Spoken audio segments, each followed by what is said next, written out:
Thank you for listening to Book Brilliant. This is your host, Matt Bechtel. Today I have on Glenn Jacobs.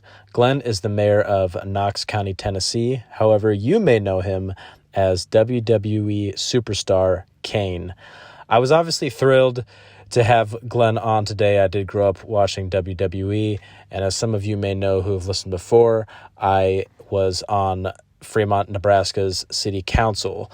So we kind of had that in common. So I was absolutely fascinated to talk to him, talking about local politics, talking about the books that shaped his political views and books that he enjoys, because I know that he's a big reader. So it is a short, but it is a compact episode.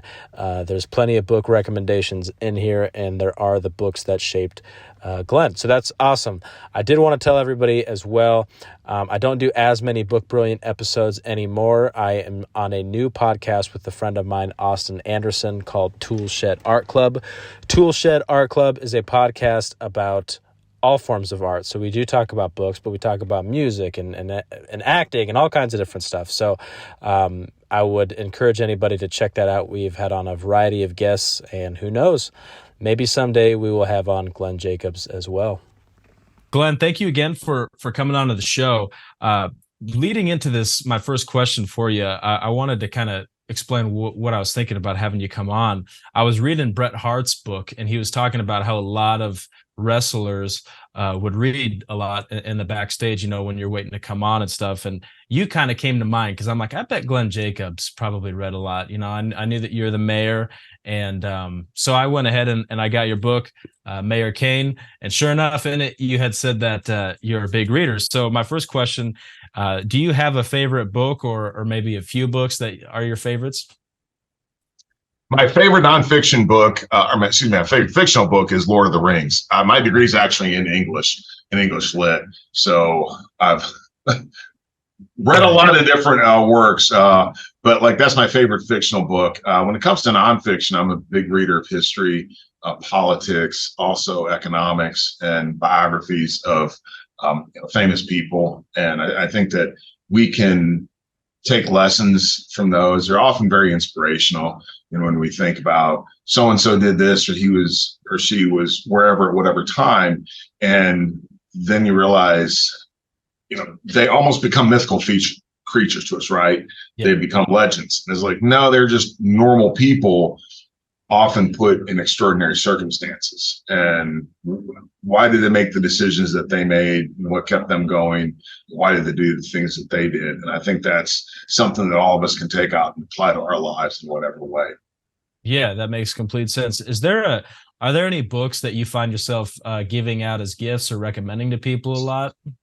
It's not really a book. I give out the Constitution quite a bit. That's awesome. Yeah.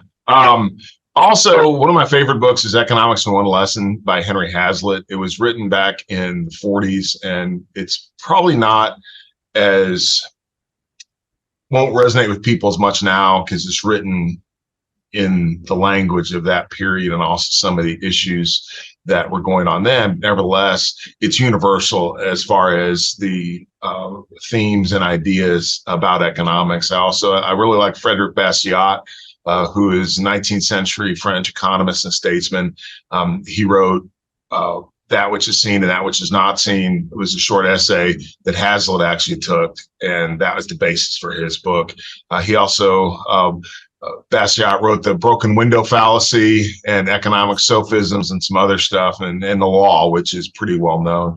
I also like reading things from back in the founding period of our country. No matter what you might think of the founding fathers, it took a lot of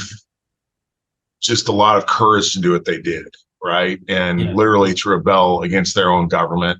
And when they said that they were pledging their lives, their fortune, their sacred honor, they meant it, right? Yeah. And so the things from that time period, I think are important. So you have things like stuff that Thomas Paine wrote, like with the American Crisis and those sort of things.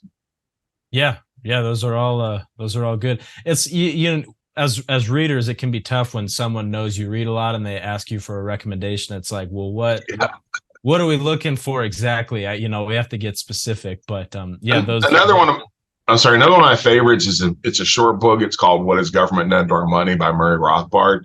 Yeah. And I think if you read that, you'll probably understand more about monetary theory than almost anyone who's actually in charge of monetary policy in the United States of America. Yeah, that's awesome. And anybody listening should know too, if you go to bookbrilliant.com, I will list every book that we reference here will be on there so people can check it out. And recently, I actually think the last interview I did was Scott Horton, who's obviously a big libertarian thinker, and he had listed off a ton of books, which you also referenced in your book as well, from just libertarian thinkers.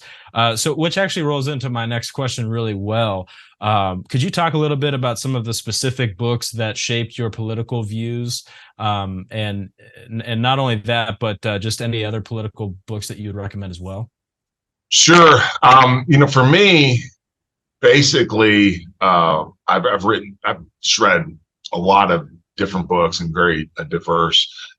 Everything from I really like Judge Andrew Napolitano's stuff. You have the Constitution Exile, a lot of things that he's written from more of I guess, a natural rights and legal philosophy. I'm a big reader of Rothbard, so he has a couple books, For New Liberty, also The Ethics of Liberty. Former Congressman Ron Paul, all of his things, The Revolution, Liberty Defined. John Stossel has some really good books as well. And what I did for a while is I would actually, before I really understood where I was with political philosophy, I would read stuff from both sides, right? So I would read something that Bill O'Reilly wrote, and then I would also read something that Michael Moore wrote. And I would find myself kind of agreeing with each on various issues, but also sometimes disagreeing on other issues. So I mean, like I said, I've read, like, especially back probably 10 years ago, I was reading everything I could get my hands on. Then I also got into Austrian economics, and that was through reading about political philosophy. And with that, I was intimidated because I never took economics in formal economics class in school.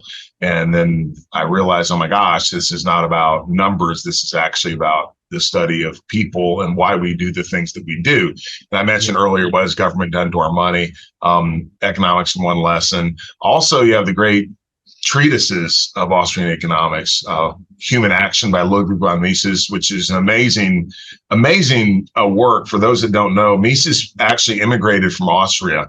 He was Jewish, and as the Nazis were rolling roughshod over Europe, he and his wife came to America. Dude didn't speak any English.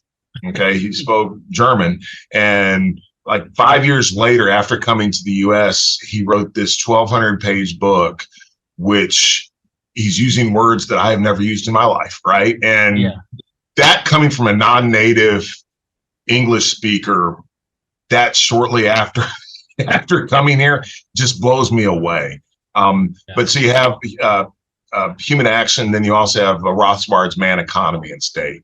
And, all of those things. Now, in my job, obviously, I have to figure out how I can take these concepts and work them into what we do. But really, that has given me a roadmap of, the decisions that I make. And I try to ensure that the decisions that I make align with my political philosophy. Sometimes that's not easy because we live in a different world. These guys are writing about the world as maybe it should be, and it's not. But how can we kind of push things in that direction? Yeah, I completely can empathize with that. I remember when I was on city council, that was one of the hardest things. Was there were certain things where I wouldn't be okay with it on the federal level, but we had to spend the money or do the project at the local level. Have you? I honestly never really found a good guide on that. Have you found any books that are maybe show you how you could be still libertarian but at a local level? Have you found anything on that?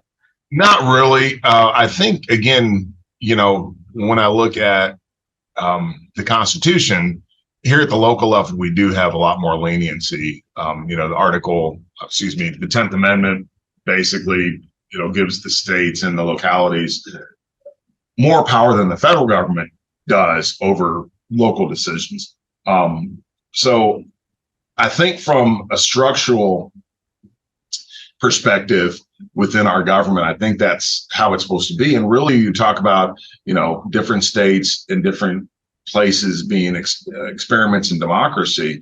And I think that's true. For me, it's going to be a lot less government in most areas than it will be in other places. And I think that that benefits us. I think that's all okay within the American system of government. So even though there's not like, just like with almost everything, you always talk about the big stuff, right? So it's generally the federal level, but you do have things like I just read Art Laffer's new book, Taxes Have Consequences. And it was amazing. He was talking about how during the Great Depression, when they started tax-free municipal bonds, that's when you really saw growth in state and local governments, because they were able to issue these tax-free bonds, which corporations couldn't. And you saw a huge influx of money coming into state and local governments, much more so than you had before, which is not really a good thing. Okay. But nevertheless, that's what happened. But for me, it's just trying to stay true to that and keeping taxes low. Most of the things that people actually think about government doing are done at the state and local level.